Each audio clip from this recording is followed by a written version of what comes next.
За өнөөдрийн өгүүлбэрийг сонсохоор цагаа зориулан тухлан сууж таалан сонсох гэж би бүх сонсогчдоо өнөөдрийн мэндийг хүргэн талархаж буйгаа энэ дашрамд илэрхийлмээр байна.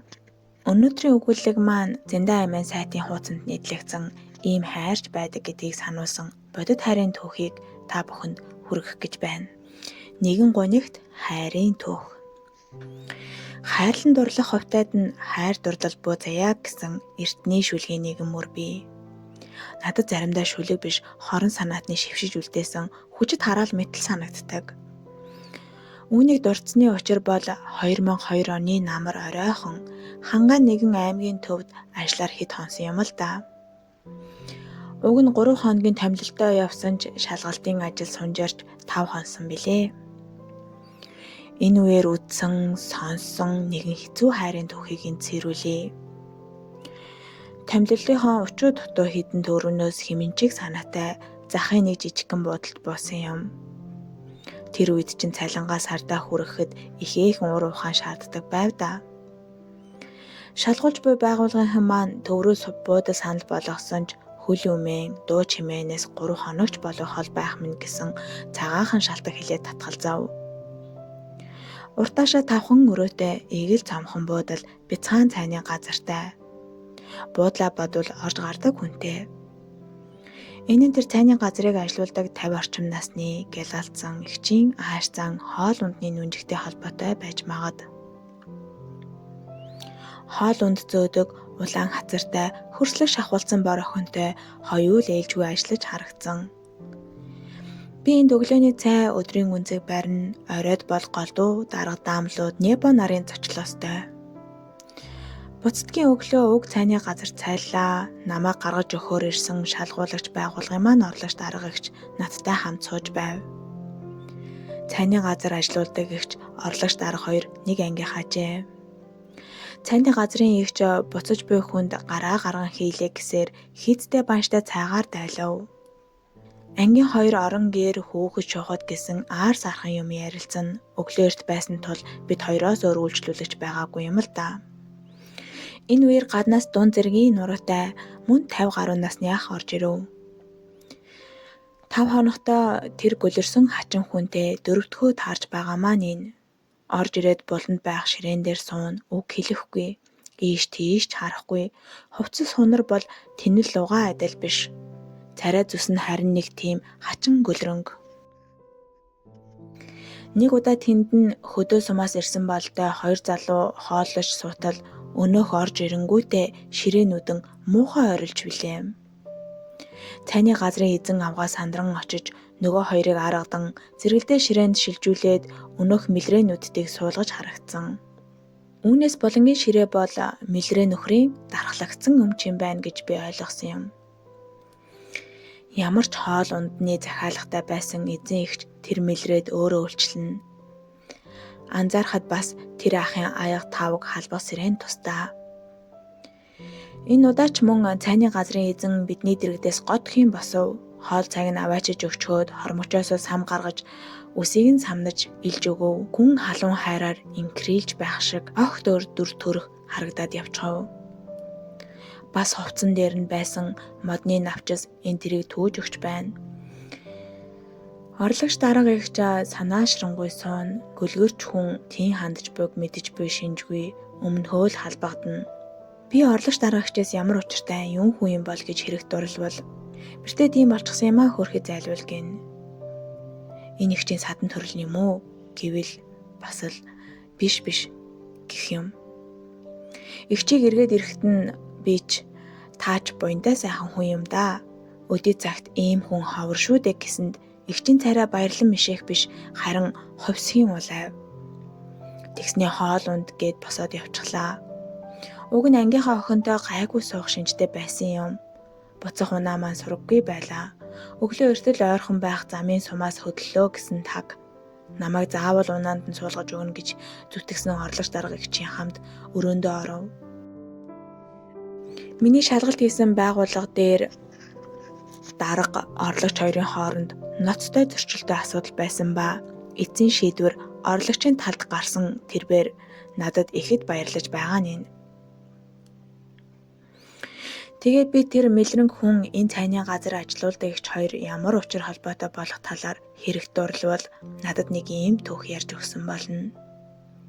Игчийн яриаг энд сэрүүлбэл нэг иймэрхүү. Энэ хүн цэвэлмаа бид гурав нэг төгсөлтийн хөл дөө. Түүнийг даваа сүрэн гэдэг юм. Манай нөгөө ангийнх. Ёстой гавл толгой байсан да. Энэ хоёр маань их хөөрхөн эрхдэг байлаа. Манай цэвэлмаач хөөрхөн охин байж одоо 10 нас дарж байна да.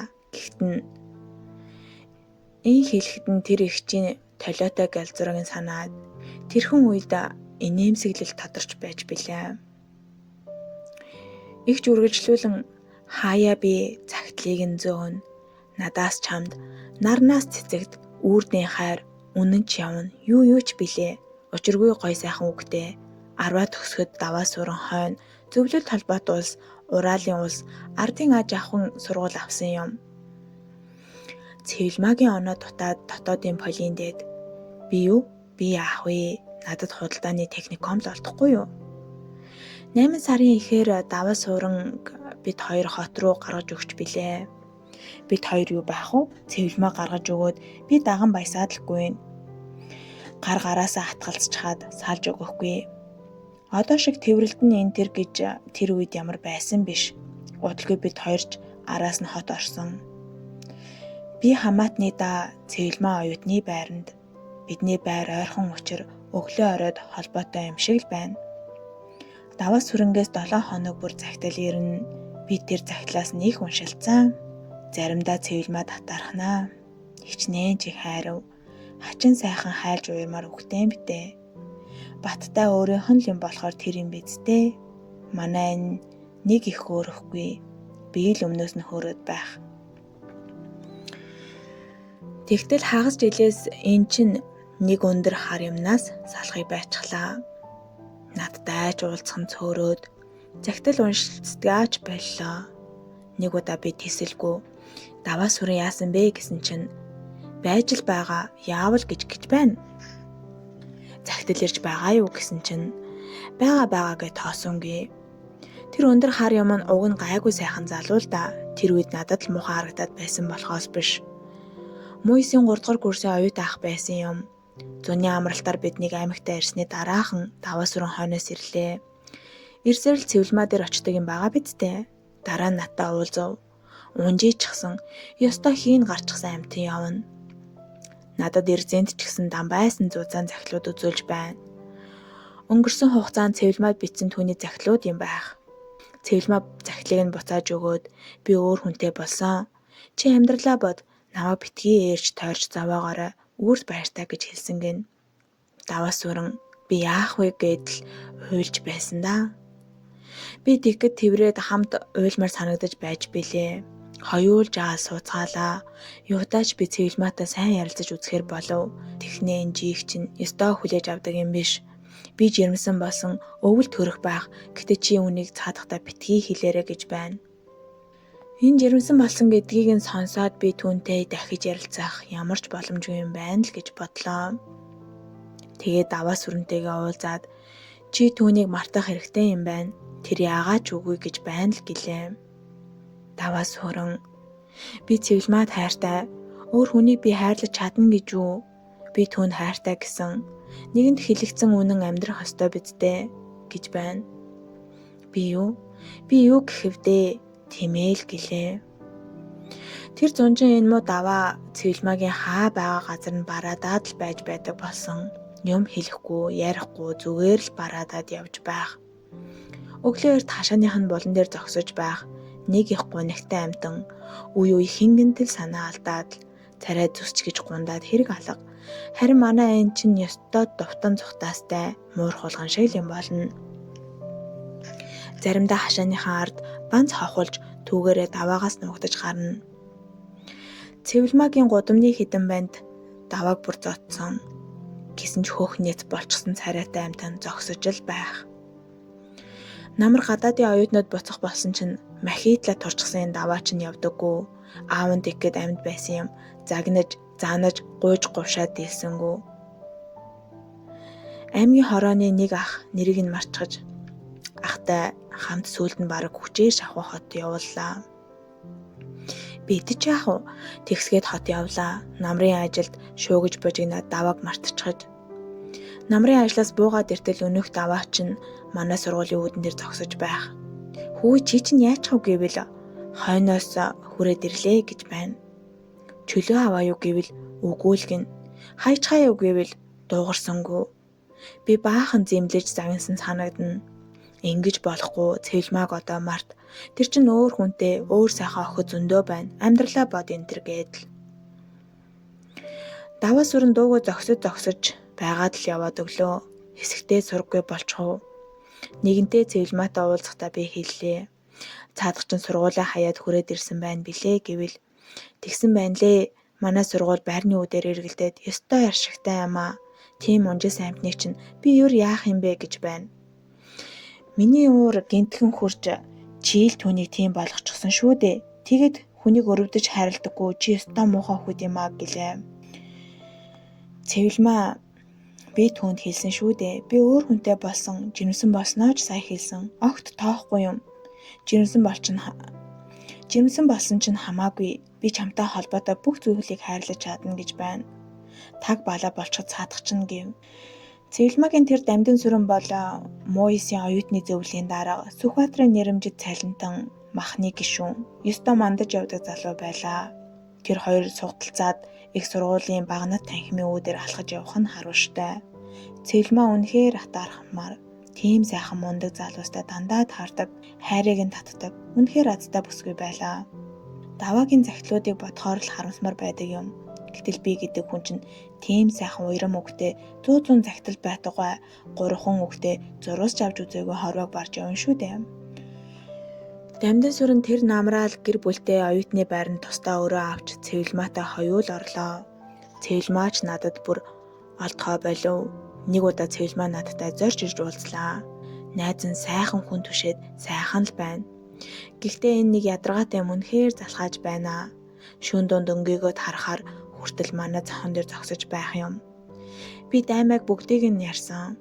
Даймаа түүнтэй уулзсан, учирлаж ярьсан.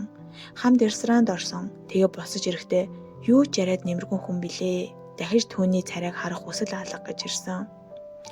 Чи цаадахтаа дахиад нэг сайн хэлээд өгөөч төхүү. Чамаас өөр хэлээд өгөн алга. Үнэхээр надад хайртай юм бол наваа битгий зовоо гэж байна гэд хэмээн уйлав. Би даваагаа дахиад гуйлаа, загналаа, аргадлаа. Тэр миний өөдөөс юу ч хэлдэггүй юм. Хаяа нэг хэнгэнтэл санаа алдчихад л дуугүй зогсоод байх. Тэр санаа алдалт нь ёстой аймаар. Бүр голоос шүү. Дагаад санаа алдчихмаар. Хаяа нэг намайг явуулж байх шиг мушимар болно. Тэгж байгаад л яваад өгчөө. Хэсэгтээ таг чимээгүй болчихлоо. Би ч овоо бодсон юм болоо да хэмээн найдаж байтал 12 сарын сүүлчээр юмдаг даваас генетхэн захидал хүрээд ирэв. Шинжил болох гээд бөөн бужигнаан болж байсан юм. Дорн говийн сүлэнхээрийн цэргийн ангид албааж байгаа гин. Намар цэрэгт явчихаж энд их сайхан цэлгэр тал байх юм. Талын хаяг харахаар дотор саруулсаад сайхан байна.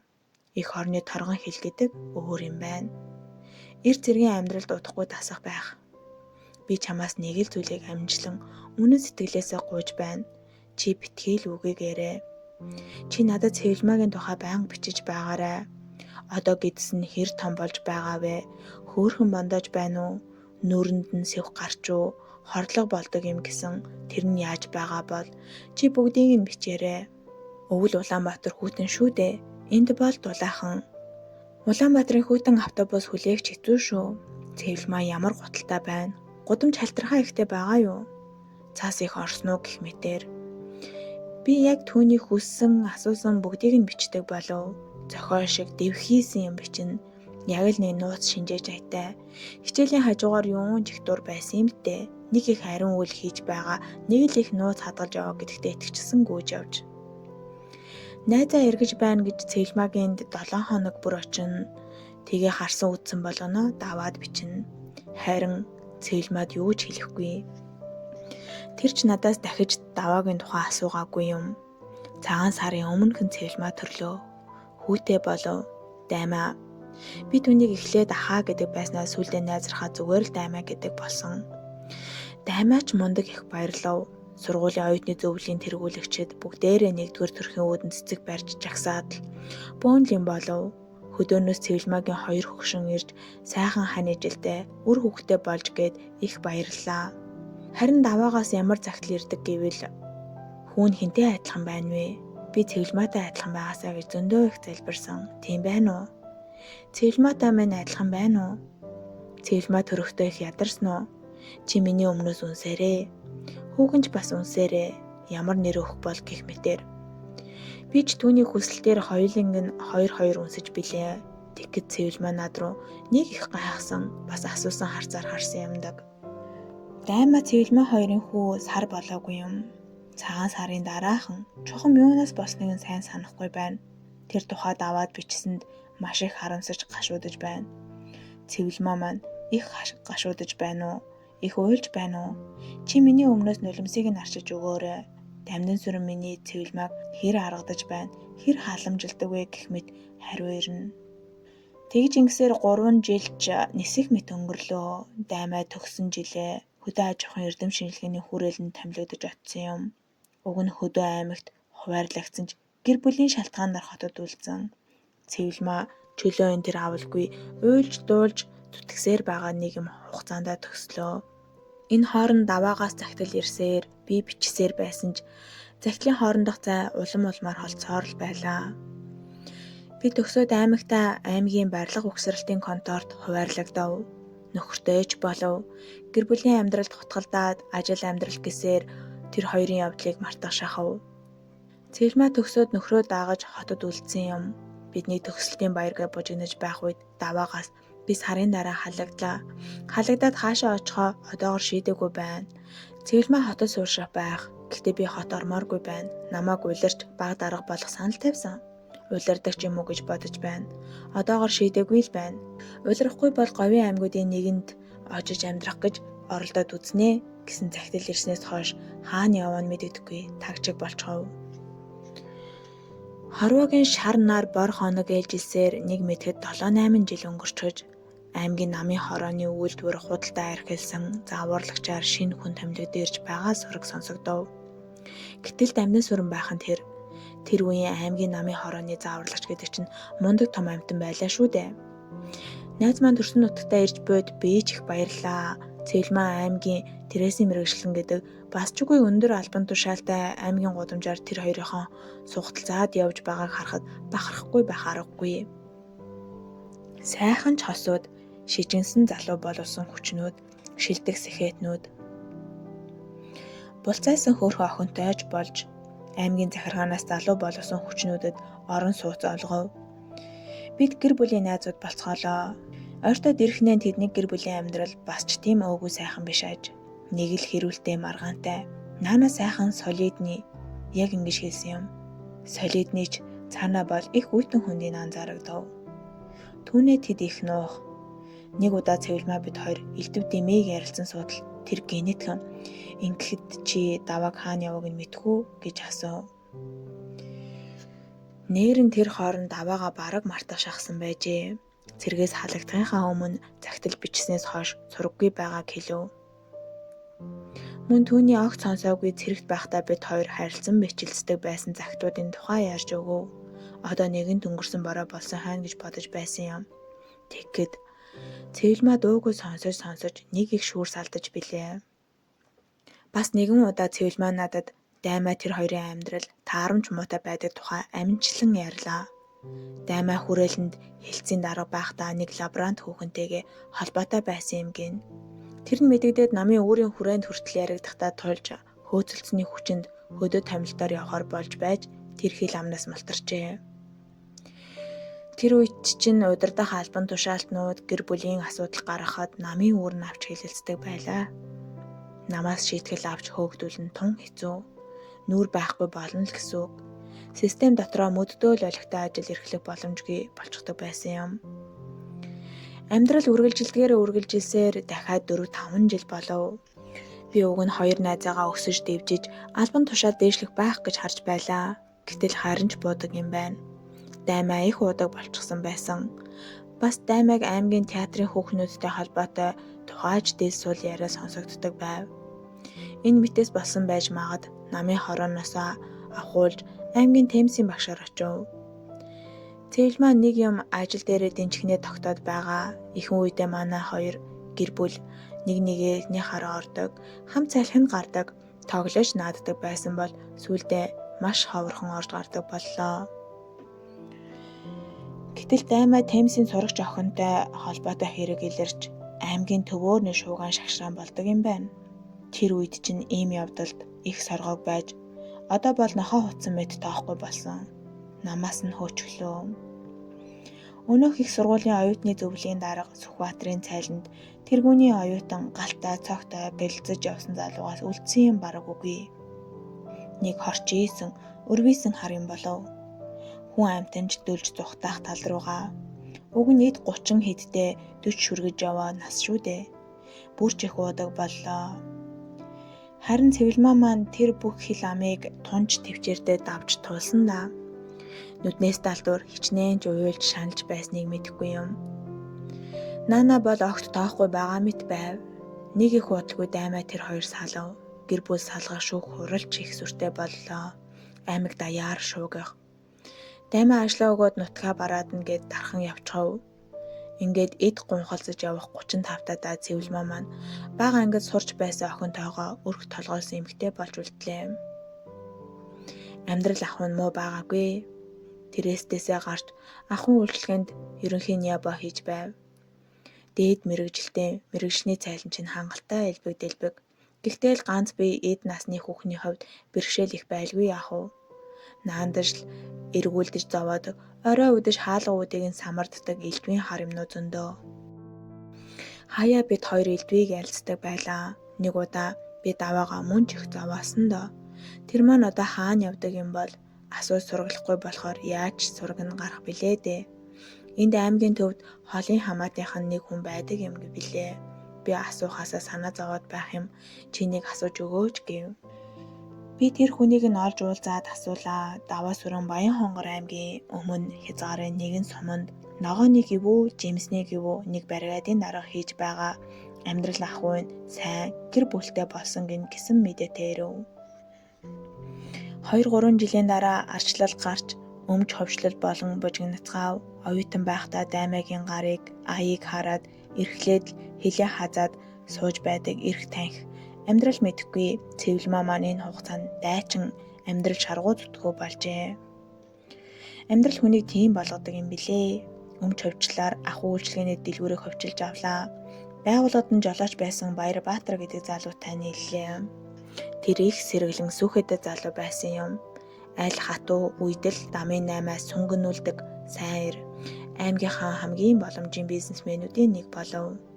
Удалгүй тэр Баярбаатартайгаа нэг гэрт оров. Нэг удаа надад ярихдаа баяраа яах вэ?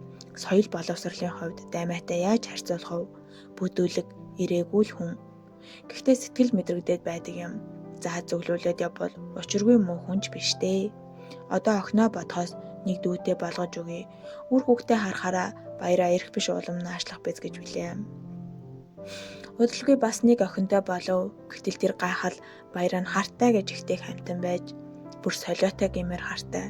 Даймаатай хамтдаа сугталцаад аймгийн театрт үзүр үзэж явдаг. Оюутан байхдаа арт кино театр Ленин клубын бүжгийг алгасдаггүй шахан байсан Цэвэлмаа маань ёстой гэрээ аваа болдог юм. Нөхөр нь түүнийг гадуурч гаргах дургүй баяраа хамаг юмаа байрна. Мөнгө төгрөг олох тал дээр мундаг л да. Манай хүн яах вэ? Гэртээ суугаад хүүхдээ хараад л данс тооцоогийн тэрэг хийн.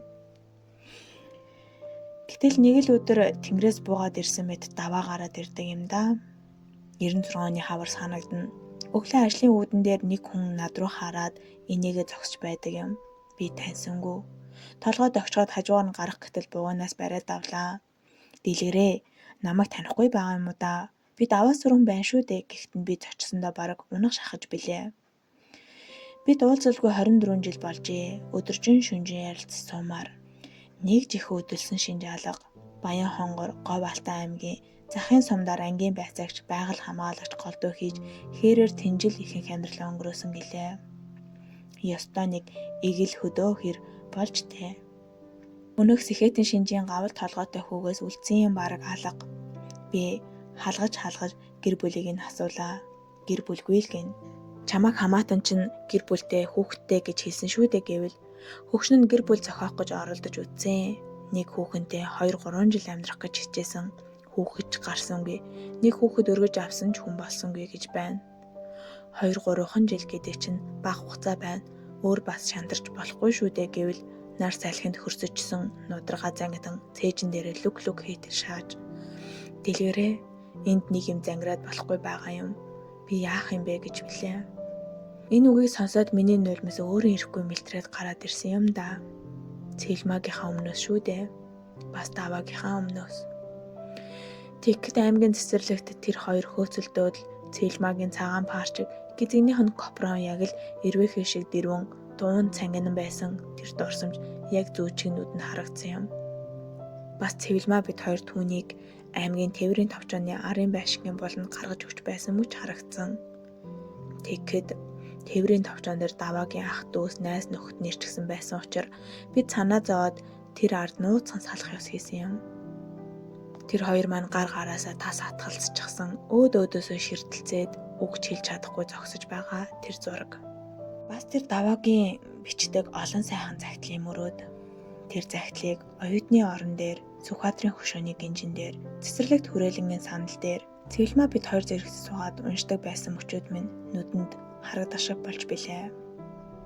Бас тэр алтайн өвөр говийн эзгүй аглаг цээлд цээжин дэх ориг гунгаа дааж ядан ганцаар тэнэж гүйвэрч гансарж яваа онгосон дээлтэй амгалцсан уралтай даваа нүдэнд харагдах шиг болсон юм.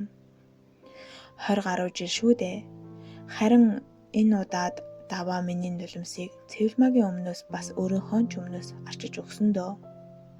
Жаал тайвшраад чи ямар ажлаар энд явна гэвэл хүний нутгаар их тэнлэхөө хэдий сайхан хүмүүс сайхан нутагч хүн ядраад ганцаардаад ирэхээрээ төрсөн нутгаа гэх юм байна шүү дээ. Уг нь их эрт ирээ гэж бодож байсан ч Цэвэлмааг энд байгааг мэдээд ирээд хэрэггүй гэж боддог байлаа. Чи Цэвэлмааг дамжин сүрэнгээс салсныг дуулсан уу хэмээн намайг асуувал дуулсан хөө, дуулалгүй яах вэ? Дараа нь ганцаараа хэдэн жил болсныг нь бас одоо энэ хүнтэйгээ нийлснийг нь ч мэдэж байсан гин. Чи даймаа салсныхан дараахан яагаад хүрээд ирж болоогүй юм бэ? Цэвэлмаа битүүхэндээ чамайг хүлээдэг хардаг л байсан да гэвэл даваа хэсэгхэн зур бодлого болон сууснаа. Тийм ээ, би нааш ирээ гэж бодсон. Гэвч тэр үед болоогүй юм аа. Нэг л болж өгөхгүй байсан юм.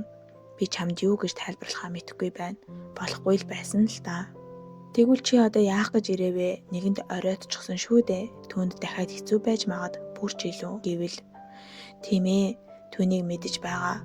Гэхдээ одоо хичнээн ч жил амьд явах билээ. Бас хичнээн ч жил хол явах билээ дээ. Ойрхон байгааг нь мэдэрч хаяа болгож харж гим хоргүй хоёр үг сольцоход л явж бай гэж бодлоо хөө. Би одоо хаанаас түүнийг дахин ээрж шаналгаж зовлон болох вэ дээ. Тэгж байгаад нэг уулзна. Нэг ангийн хүүхдүүд чиг гим хоргүй уулзна. Чи нэг мэдэгдчихээрээ намайг ирсэн гэдгийг дахиж зүггүйтэж цахилгуутаж зовоохгүй нас тогтож нам суучаад ирсэн байна билээ гэрээгээд инех гэсэн боловч нэг л бүтэлтэй болсонгүй эвгүй үрчилзөв. Би даваагийн тухай Цэвэлмаад хэрхэн яаж хэлхээ мэдэхгүй байв гэсэн ч хэллээ. Даваагийн инех гэж хичнээн оролдон байж хэлснээр нь хэллээ. Даваа одоо залуугийн шиг биш болжээ хөө. Нас тогтоод нам суугаад гэвэл Цэвэлмаа би түүнийг мэдэж байгаа ирснийг нь гэж байна.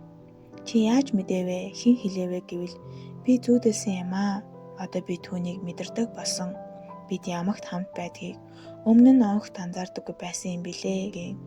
Түүний царай ямар сэтгэл хөдлөлгүй хөшүүн байсан хачин санагдаж билээ.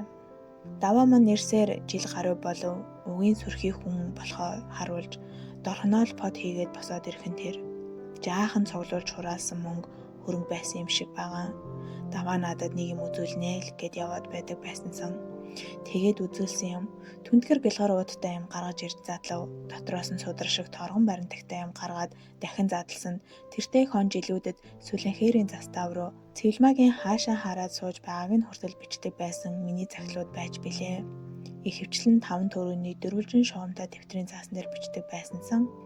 Тэдгээр цааснуудыг хичнээн удаа эргүүлж тайруулж үзсэн юм бөө мэд самбай шиг сэмэрчгсэн чирнээл нь бүдэрчгсэн байж билээ. Даваа Цэвэлмаа хоёр хэрхэн уулзсан тухай би огт асуудаггүй юм. Ер сүлдэн ч Цэвэлмаагаас асуугаагүй. Тийм юм сонсно гэдэг хэцүү. Зүрх өвтөд байдаг юм. Юудааш тэд уулзалцсан. Харин Баярбаатарын харддаг өвчин юу намдсангүй бүр солиорлын байдалтай болов. Гай болж даваа Цэвэлмаа хоёрыг урд нь учиртай байсан гэдгийг хэн нэгэн түүнд хэлчихэж магадгүй тэр өөрөө малтаж байгаад олоод мэдчихсэн ч гэж магадгүй. Тэгээд муу Цэвэлмааг маань бүр тамлаж зовоож орхино. Уг нь тэдний амьдрал тун сайн хөл дээрээ босчихсон байж билээ.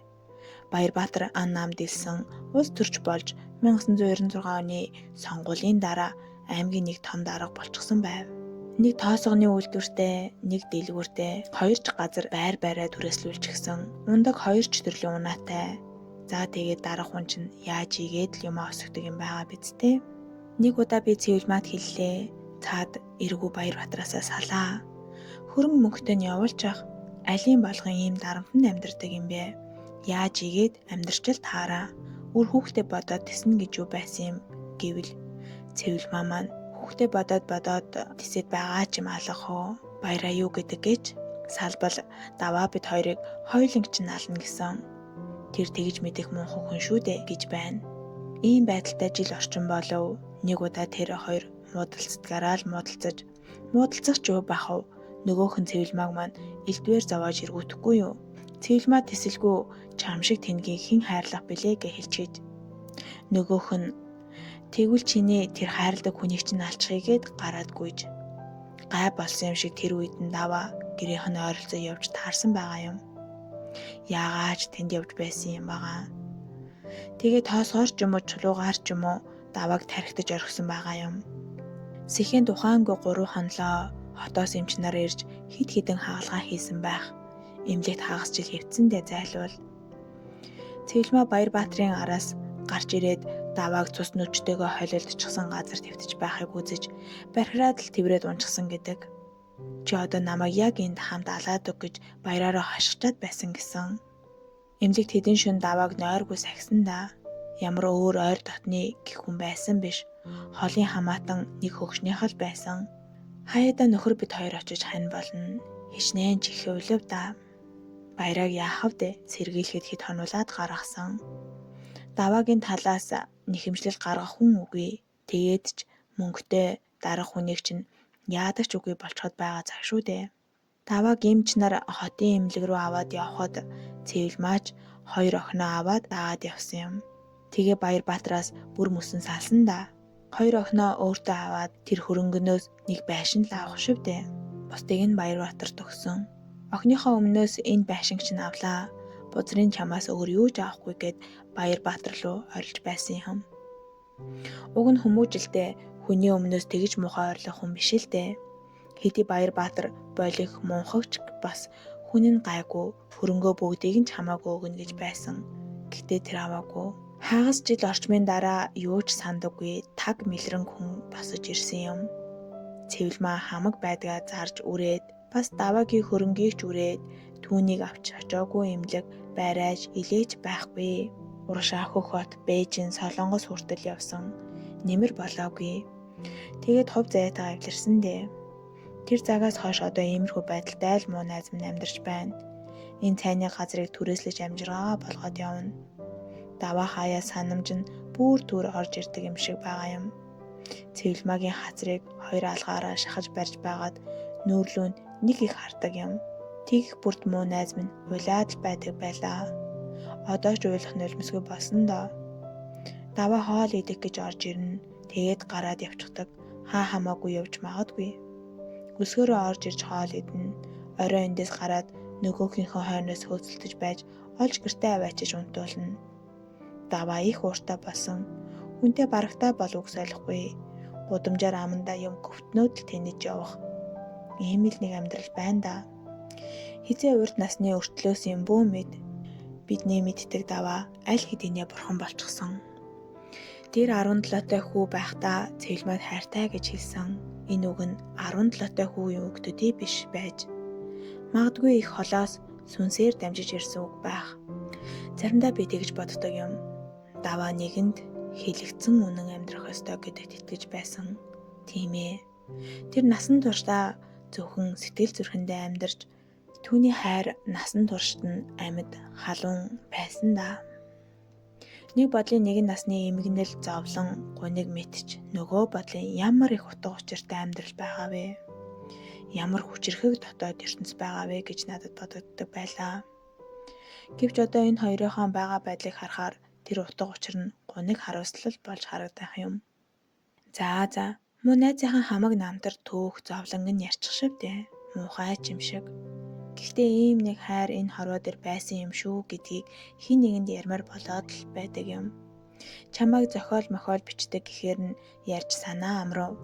Хин нэгэн дэмий сул өгтөнд хэлсэнгүй гэж найдаж байна. Дотор онгоох шиг л боллоо гэсэн юм. Орлогч дарга эгчийн ярьсныг өнөө бараглаж санахад иймхэн. Үүнээс хойш 14 жил өнгөрчээ. Сая орсон их засны өмнөхөн хангаан тэр аймгийн төвөөр явдал зам дайран гарав. Тэгэхэд эгчийн яриа ирэхгүй тод санагдаж байна. Бууж байсан төвийн захын муу буудлаа олсонгүй. Нураага том байшин барьчихсан юм байж. Дээр хайрын түүхэнд оролцсон хүмүүсийг сургалбаас даваа сүрэнгуй намайг тийм явсан үеэс хойш 2-3 жилийн дараа 2003-аас 2004 оны орчимд өнгөрсөн юм байна. Төдөлгүй цэвэлмаагүй хот нүжээ.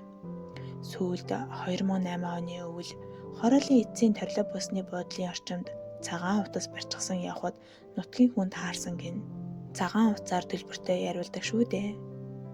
Хоёр охин нь хаа нэгтээ байдаг бололтой.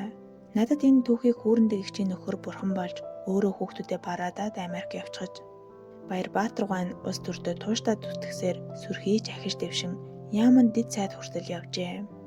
Одоо хаанч гэвдэ гадаад худалдааны том төлөөлөгчөөр сууж байгаа гин. Дамдын сүрэнгуйгаас харин сураг гаргаж чадсангүй. Тэгэхэд орлогч дарга эгчийн яриаг унаа маань ирсэн ч хүлээлгэж байгаад цаг гаруй сонсож билээ. Гарахта цайны газраар шагаав. Өмнө нь баяртай гिचгсэн байсан ч ийм төгс сонсны дараа тэдний царайг эргэж заавал хармаар байсан юм. Даваа сүрэнгуй гараад явчихаж цэлмээ агш лангууныхаа ард юмаа цэвэрлэж зогсно. Над руу дальтчин байж харав. Игш харцаараа. Наад харц чин зүрхний минь шархан дээр давс үрж байх шиг болж байна шүү. Гэх шиг зөөлөн гонигтай харна. 2016 оны 11-р сар 8 чимэд нэрсийг нь өөрчлөн тэмдэглэн үлдээжээ. Өнөөдрийн маань өгүүлэг ийхүү өндөрлөө. Ийхүү бодит хайрын түүхийг танд хүргэлээ. Жинхэнэ хайр гэдэг нь цаг хугацаа шалгуурыг даван туулж сэтгэл зүрхэнд мөнхөд оршдог гэдгийг бидэнд сануулж байгаа босоо. Тааж бас хайртай бүхнээ эрхэмлэж халамжилж яваарай. Энэхүү өгүүлэг танд урам зориг, дулаахан мэдрэмж төрүүлсэн гэдэгт итгэлтэй байна. Дараагийн өгүүлгээр дахин уулзтлаа. Түр баяртай. Та бүхэнд аз жаргал, сайн сайхан бүхнийг хүсэн өрөөе. Баярлалаа.